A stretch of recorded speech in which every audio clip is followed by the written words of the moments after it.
Je l'ai rencontré il y a 4 ans et je n'ai jamais accordé d'importance à son argent. Le courant est passé immédiatement, nous partagions des passions un peu geeks, et je l'aimais sincèrement.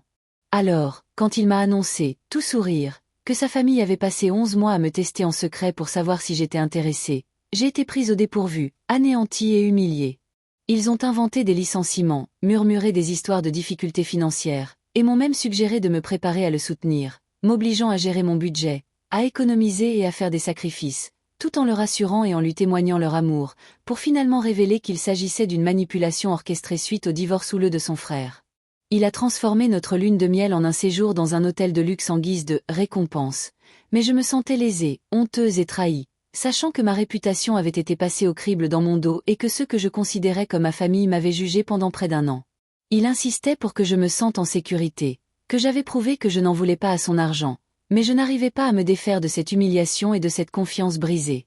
Sans ma mère et mon père, dont je suis séparée, pour me conseiller, je me sentais seule, incertaine de ne pas exagérer, me demandant si je pouvais pardonner à une famille qui avait orchestré une telle manipulation et à mon fiancé qui l'avait laissé se perpétuer.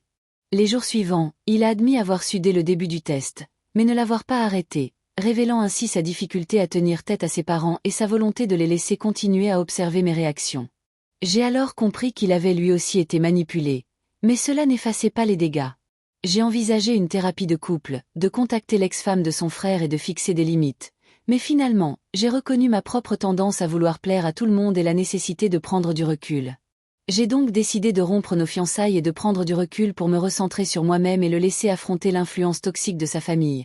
tout en sachant que si nous évoluions tous les deux émotionnellement, un avenir ensemble serait peut-être possible, mais que pour l'instant, la séparation était nécessaire. Parallèlement, j'ai découvert que mon petit ami, Samy, en qui j'avais confiance depuis près de 2 ans, avait activement couvert les infidélités répétées de son meilleur ami, John, mentant sans cesse pour le protéger et exposant ainsi sa petite amie de longue date, Lorraine, à des trahisons et des risques constants.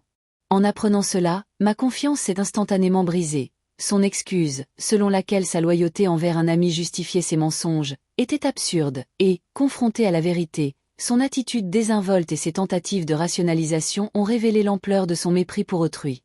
J'ai compris que s'entourer de personnes prêtes à faire du mal aux autres en dit long sur notre caractère, et que rester avec Samy aurait signifié cautionner un comportement que je ne pourrais jamais accepter. J'ai rompu avec lui, j'ai cherché du soutien auprès de Lorraine, j'ai fait un dépistage des IST et j'ai confirmé que la distance et le respect de moi-même étaient mes seules options, comprenant que les principes et la responsabilité comptent plus que la loyauté envers ceux qui font du mal. Ces 2 histoires révèlent la dure réalité de la manipulation, de la trahison et de la loyauté mal placée, démontrant qu'il est essentiel de se protéger, de fixer des limites et de reconnaître les influences toxiques, qu'elles viennent de la famille ou d'un partenaire, et que prendre le temps de guérir, de réfléchir et de donner la priorité à son bien-être émotionnel est non seulement valable mais nécessaire, même lorsque l'amour, le passé ou le désir de connexion compliquent la décision. Car en fin de compte, le respect de soi et la clarté sur qui vous êtes et qui vous autorisez dans votre vie déterminent la possibilité de relations authentiques et saines à l'avenir.